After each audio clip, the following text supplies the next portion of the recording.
Hello everyone, good morning, Radhe Radhe. कैसे हैं आप सब लोग? आई होप मेरे सभी फ्रेंड बहुत अच्छे होंगे। आप सभी का फिर से स्वागत करती हूँ मैं अपने एक नए ब्लॉग में। तो आज का जो ब्लॉग है वो स्टार्ट हो रहा है सुबह के 10 बजे से, और लगभग सुबह के जितने भी डेली रूटीन के काम होते हैं वो मेरे पूरे हो गए हैं। तो यहाँ पे अब मैं आज करूँगी सफाई थोड़ा बहुत, क्योंकि इस बार ना मेरी जो दिवाली की सफाई है वो बहुत ढीले हो गई है। सबसे पहले ना मैं इस वाले रूम में आ गई हूँ और इसी रूम से ना मुझे सफाई स्टार्ट करनी है। तो जो कल मैंने कपड़े पहने थे करवा चौथ पे, बाकी तो मैंने धोने को डाल दिए हैं। और जो ये पिंक कलर के थे ना, ये मैंने थोड़ा अलग से रखे हैं क्योंकि इनसे ना थोड़ा सा कलर जैसा निकलता है, तो इसीलिए ना मैंने इनको अलग कर दिया है। तो जब भी मुझे टाइम मिलेगा तब मैं इनको वॉश करूँगी, अभी तो नहीं करूँगी क्योंकि अभी ना 1-2 दिन के लिए मेरे पास बहुत ज़्यादा काम है। तो यहाँ पे ना अब मैं लग गई हूँ सफाई में। सबसे पहले छोटू सा जो पंखा है इसको मैंने साफ़ कर लिया है क्योंकि यही सबसे ज़्यादा गंदा हो रहा था, और ये थोड़ा बहुत ना ख़राब भी है, कम चलता है। तो बस ऐसे ही पड़ा था ये अलमारी के ऊपर, मैंने निकाल के थोड़ा इसको साफ़ किया है। और अब मैं इसको ना कहीं एक ऐसी जगह रखूँगी जहाँ पे मतलब धूल वगैरह ना लगे इसमें, और मुझे बार बार ना ये साफ़ ना करना पड़े। तो इसके बाद फिर कूलर भी मैंने साफ़ कर लिया है हल्का फुल्का। अभी ना इसमें पानी है कूलर में, तो इसको ना मैं बाहर ले जाके इसका पानी खाली करूँगी। फिलहाल के लिए ना इसको मैं इस वाले रूम से बाहर कर दे रही हूँ, और जब मैं बाहर का काम करूँगी तब मैं इसको खाली करूँगी, क्योंकि आज ना मुझे ज़्यादा काम फैलाना नहीं है। धीरे धीरे करके मुझे सारे काम करने हैं और बहुत सोच समझ के काम करने हैं, क्योंकि सारी चीज़ें अगर मैं इधर उधर और फैला फूलू के करूँगी तो जब भी ना मैं इस तरह के काम करती हूँ, जैसे जिस काम में ज़्यादा एफर्ट लगे, ज़्यादा मेहनत लगे और ज़्यादा टाइम लगे, तो उसमें मैं कोशिश करती हूँ कि थोड़ा कम टाइम में मेरा काम हो जाए, कम मेहनत में काम हो जाए। काम तो वैसे मैं क्लियरली करती हूँ सारा कुछ, और मतलब ऐसा नहीं होता है कि मेरा मैं बबाल टलाई करूँ, हल्का फुल्का करके छोड़ दूँ, ऐसा कुछ भी नहीं है। मैं बहुत अच्छे से मतलब अपना काम करती हूँ, खूब मन लगा के मैं काम करती हूँ। मैं पता नहीं मेरी पहले से आदत है, मैं किसी भी काम करने से ना मैं डरती नहीं हूँ। मतलब बस मैं सोचती हूँ कि इस काम को मैं कर लूँगी, चाहे काम कितना भी बड़ा हो। बस ऐसा होता है, मतलब अपना मतलब जो स्वास्थ्य होता है ना वो सही होना चाहिए। कभी हो जाता है ना तबीयत वगैरह ख़राब हो जाती है, ऐसा नहीं होना चाहिए। बाकी मैं जितने भी काम होते हैं ना, मैं कभी मतलब काम से डरती नहीं हूँ कि ये कैसे होगा, मैंने कभी सोचा ही नहीं है इस बारे में। मैं कर लूँगी, मेरे मन में एक ही बात आती है कि कुछ भी काम हो मैं कर लूँगी, बस मेरे से हो जाएगा, मैं कर लूँगी, ऐसा मुझे मतलब अंदर से फील आता है। तो कोशिश करती हूँ कि कम टाइम में और कम मेहनत में मेरा काम हो जाए। तो यहाँ पे थोड़ा सा ना उसके लिए समझदारी भी दिखानी होती है।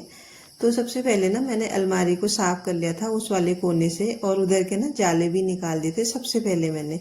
तो उसके बाद ही मैंने अलमारी को साफ किया था। तो अब साइडों की जो दीवारें हैं ना उनमें से भी मैं जाले निकाल दूंगी। वैसे ज़्यादा लगे तो नहीं है, लेकिन फिर भी एक बार मैंने कहा ब्रश घुमा देती हूँ। अगर दिवाली की सफाई हो रही है ना, तो मैं अपने मन में कोई गिल्ट नहीं रखना चाहती हूँ कि मैंने ये काम नहीं किया, यहाँ की सफाई नहीं की, ये कॉर्नर मेरा छूट गया, इस तरह का कुछ भी। तो बहुत अच्छे से मैं अभी साफ सफाई करूँगी पूरे घर की। लगभग मेरा 2 या 3 दिन का काम होगा, ज़्यादा कुछ भी नहीं है। तो आज मैंने दिन में मतलब 2 रूम अच्छे से क्लीन कर दिए थे, सारे अलमारी वगैरह और सब कुछ अच्छे से क्लीन हो गया था मेरा। एक दिन में 2 रूम मैंने कंप्लीट कर लिए थे। वैसे ना एक बात बताऊं आप लोगों को, ज़्यादा गंदा तो नहीं हुआ था मेरा घर, क्योंकि मैं टाइम टू टाइम साफ़ सुथरा रखे रहती हूँ, घर को साफ़ सफाई करते रहती हूँ। आप लोगों के साथ भी मैंने बहुत बार शेयर किया है, और यही फ़ायदा होता है ना अगर हम अपने घर को अच्छे से ऑर्गेनाइज करते हैं, अच्छे से क्लीन करते हैं। जब हमको ऐसे भारी भरकम वाले काम करने होते हैं, भारी भरकम वाली सफाई करनी होती है ना, तब हमें बहुत रिलीफ मिलता है, इस चीज़ में बहुत हेल्प हो जाती है। क्योंकि अगर हम साल भर तक ऐसे घर को छोड़ देंगे ना, फिर आप सोच सकते हैं कैसी हालत हो जाती है घर की। तो एक एक कॉर्नर ना डेली रूटीन की सफाई में हमें ऐसे शामिल करना चाहिए ताकि हमारे लिए ही काम आगे को आसान हो।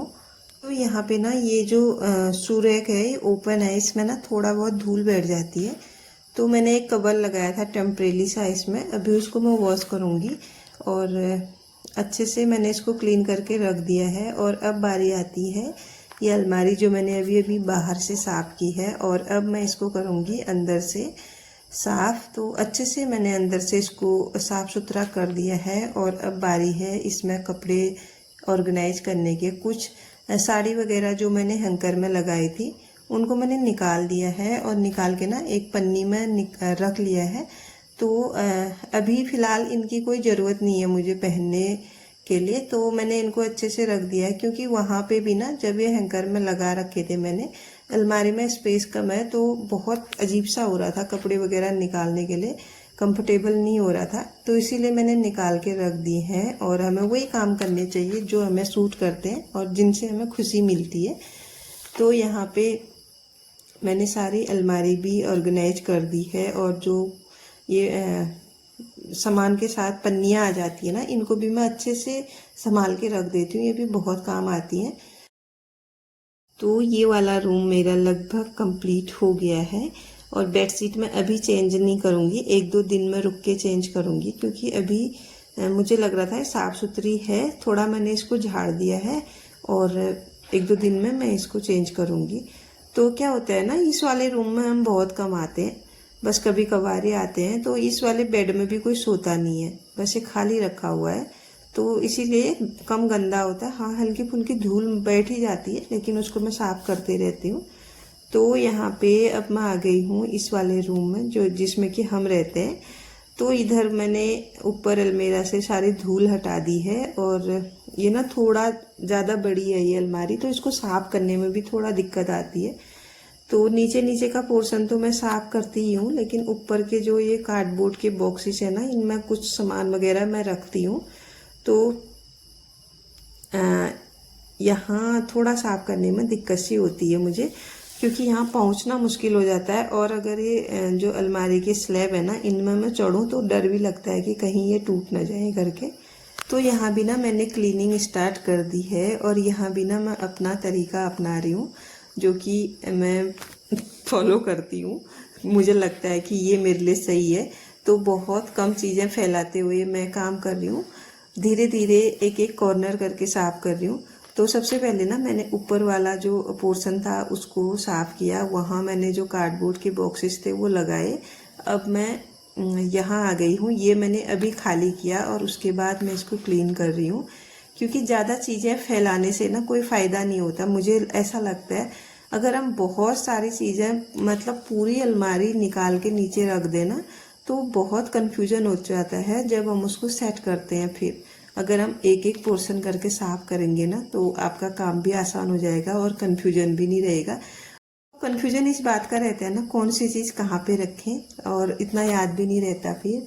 और चीज़ों को ना ढूंढने में भी बहुत दिक्कत हो जाती है, क्योंकि हम जब अलमारी को साफ़ करते हैं ना, सारी चीज़ें ऐसे उड़ेल देते हैं नीचे पे, और तब तो हमको ध्यान नहीं रहता कि कौन सी चीज़ क्या है, कहाँ रखी थी।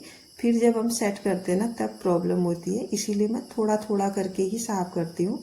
तो मैंने एक एक पोर्शन करके साफ़ किया, और उसी तरीके से मैं यहाँ पे बेड भी साफ़ कर रही हूँ। एक साइड का मैंने ओपन किया और इसको भी बहुत अच्छे से मैंने क्लीन किया, क्योंकि जो बेड है ना, इसके अंदर भी मकड़ी के जाले वगैरह लग जाते हैं, पता नहीं कैसे धूल वगैरह आ जाती है। तो इसको भी मैंने बहुत अच्छे से क्लीन कर लिया है। और मैं क्लीन ना, जो मैं जाले निकालने वाला ब्रश यूज कर रही थी उसी से क्लीन कर रही हूँ। उसका मैंने ऊपर का जो हिस्सा होता है वो निकाल लिया था, क्योंकि ये टूटा हुआ है, मैं उसको इसी तरह से यूज कर रही हूँ, तो ये निकल जाता है बार बार। इसीलिए मैंने यहाँ पे सोचा कि मैं ऐसे साफ़ करूं। और हमारे साइड को ना बेड हो गया, बॉक्स हो गया, अलमारी हो गई, इन चीज़ों में ना झाड़ू यूज नहीं करते हैं, या फिर कपड़े से, या फिर पॉसिबल हो तो कोई आपके पास क्लीनिंग टूल हो उससे साफ़ कर सकते हैं। तो हमारे वहाँ इस तरह की कुछ मान्यता है कि इन चीज़ों में ना झाड़ू यूज नहीं होता है। तो यहाँ पे ना मैंने बेड क्लीन करके उसमें दोबारा से कपड़े रख दिए हैं, और थोड़ा इनका ना हिसाब गड़बड़ हो रहा था। एक साइड को ज़्यादा कपड़े हो गए थे, एक साइड को कम कपड़े हो गए थे। जब मैंने पलाई रखी ना, तब मुझे लग रहा था कि एक साइड से ना पलाई उठ रही है तो दूसरी साइड नॉर्मल है, इसीलिए मुझे फिर इन कपड़ों को दोबारा से अरेंज करना पड़ा, क्योंकि जगह बनानी थी मुझे बेड में, इसीलिए अच्छे से। ताकि पलाई भी अच्छे से बैठ जाए और उसके ऊपर जो गद्दा है वो भी अच्छे से लग जाए। तो यहाँ पे एक साइड का तो हो गया है और दूसरे साइड का भी मैं रख लूँगी। और ये जो पलाइयाँ हैं ना थोड़ी भारी है, मतलब ये उठाने में थोड़ा सा दिक्कत होती है इनको, तो थोड़ा संभल के ही मैं काम कर रही हूँ, क्योंकि अभी ना बहुत सारा काम करना है और थोड़ी सी भी लापरवाही, कहीं चोट वगैरह ऐसे लग जाती है ना, फिर काम करना बहुत मुश्किल हो जाता है। तो ऐसे जो काम होते हैं ना वो थोड़ा केयरफुली करना सही रहता है। तो यहाँ पे ये वाली पलाई भी मैंने लगा दी थी और उसके ऊपर से ना गद्दे भी मैंने डाल दिए थे। तो इसके बाद बच्चे आ गए थे स्कूल से और मैंने अपना एक और काम खोल लिया था। अपनी जो ड्रेसिंग टेबल है वो मैंने अच्छे से खोल ली थी। जितना भी उसके अंदर सामान था ना वो मैंने निकाल के यहाँ पे बेड में रख दिया था। और बेड में ना अभी मैंने बेडशीट नहीं लगाई है, इसको मैं लास्ट में लगाऊंगी जब मेरी सारी क्लीनिंग हो जाएगी, घर में पोछा लग जाएगा दोबारा से, उसके बाद मैं इसमें बेडशीट लगाऊंगी। क्योंकि अभी ना जो फ्लोर है बहुत ज़्यादा गंदा हो रहा है और सारी जो मिट्टी है वो पैरों में लगी हुई है, तो इसका कोई फ़ायदा नहीं है। फिर बच्चे इधर उधर बेड में जाते रहते हैं ना तो गंदा हो जाएगा, इसीलिए। तो जो ये पीछे साइड छोटी सी अलमारी है ना, सुरैक टाइप का है, तो ये मैंने क्लीन कर दिया था इसी बीच में, इसको भी ऑर्गेनाइज कर दिया था। और अब बारी है ड्रेसिंग टेबल की, इसको भी मैंने पूरा खाली करके इसमें अच्छे से डस्टिंग क्लीनिंग अच्छे से कर दी है मैंने। और अब बारी थी इसके जो सामान है ना उसको अरेंज करने की, क्योंकि जो सामान है ना सबसे ज़्यादा कन्फ्यूजन मुझे इसी में होता है। और चीज़ें तो मैं अपने हिसाब से कर लेती हूँ, लेकिन ये जब फैलता है ना तब मुझे बहुत कन्फ्यूजन होता है कौन सी चीज़ कहाँ रखनी है, कैसे रखनी है करके, इसमें थोड़ा मुझे दिक्कत आती है। तो यहाँ पे मैंने एक एक करके ना सारी चीज़ों को सोच रही थी कैसे अरेंज करूँ, लेकिन जब स्टार्ट करूँ तब तो हो ही जाता है। ये तो छोटी मोटी चीज़ें रहती है अपनी मेकअप वगैरह की, तो सारी चीज़ें मैंने फटाफट से इसमें अरेंज कर ली। क्योंकि बच्चे आ गए थे स्कूल से, वो अपना हाथ मुँह वगैरह धो रहे, और इसी बीच में ना मैंने खाना भी बना लिया था। और दाल मैंने सुबह बना रखी थी, तो मुझे पता था आज मुझे बहुत सारा काम है, इसीलिए मैंने दाल ना सुबह सुबह बना दी थी। और उसके बाद ना जब अभी बीच में मैंने चावल चढ़ाए थे, तो होता है ना चावल चढ़ाने में ज़्यादा टाइम नहीं लगता है, थोड़ा दाल वगैरह बनाने में टाइम लगता है, तो थोड़ा मेरा काम आसान हो जाएगा करके मैंने सुबह ही दाल बना दी थी। और जैसे ही बच्चों के आने का टाइम हुआ मैंने चावल भी चढ़ा दिए थे इसी बीच में। तो अभी खाना हमारा रेडी हो गया है और खा भी लिया है। तो इसके बाद ना मैं सीधे आपको मिल रही हूँ शाम को, क्योंकि अंदर मैंने झाड़ू पोछा वगैरह किया, खाने के बर्तन धोए, तो बहुत सारा काम हो गया था। और अभी बज रहा है 4:30। तो यहाँ पे कपड़े भी मैंने अभी अभी धुले हैं, तो ये वॉशिंग मशीन भी मुझे धोनी थी, तो मैंने कहा चलो अभी अभी इसको भी फटाफट से मैं निपटा देती हूँ। तो अगर रखूँगी तो फिर रखे रखे रह जाती है। तो अच्छे से मैंने इसको पहले इसका जो टॉप था ना उसको ही क्लीन किया, सबसे ज़्यादा गंदा वही हो रहा था। और उसके बाद ना सब फिर इसके अंदर का भी मैंने बहुत अच्छे से साफ कर लिया है और पानी से धो भी लिया है। तो अब बारी आती है जो इसका बाहर का पोर्शन है, वो भी मैंने बहुत अच्छे से मतलब घिस घिस के साफ कर दिया है। तो ये भी बहुत अच्छे से साफ हो गया था। तो थोड़ा बहुत होता है ना, अगर हम किसी चीज़ में ना क्लीनिंग कर रहे हैं तो बहुत अच्छे से अगर करेंगे तो थोड़ा बहुत अलग सी चमक आती है, अलग सी शाइन आती है, और अपने आप में एक अलग सी फीलिंग आती है। तो अच्छा भी लगता है कि हाँ अभी सब ठीक है, साफ़ सुथरा है, तो अच्छा लगता है देखने में भी। तो वैसे ही यहाँ पे मैंने सारा मशीन जो है साफ कर ली थी और उसके बाद फिर यहाँ की ना धुलाई भी कर ली थी, क्योंकि सब जगह ना पानी फैल गया था। मैंने कहा चलो इसी बहाने मेरे जो बाहर का पोर्शन है उसकी भी धुलाई हो जाएगी। तो यहाँ पे ना फिर मैंने बनाई शाम वाली चाय, और अभी टाइम मैं आपको बताती हूँ 5 बज गए थे। तो यहाँ पे बच्चे खेल रहे थे छत में, मैं भी चले गई थी, और थोड़ा ना मैं आरुष को डांट भी रही थी क्योंकि वो लगातार गोल गोल करके साइकिल घुमा रहा था और मुझे डर लग रही थी कहीं गिर न जाए करके। तो यहाँ पे आराम से फिर चाय पी मैंने, और आज का जो ब्लॉग है उसको भी अब यहीं पे क्लोज करती हूँ। मिलती हूँ नेक्स्ट ब्लॉग में, तब तक के लिए bye bye everyone, thanks for watching. और अगर चैनल पे नए हैं तो प्लीज़ चैनल को सब्सक्राइब कीजिएगा, लाइक कीजिएगा।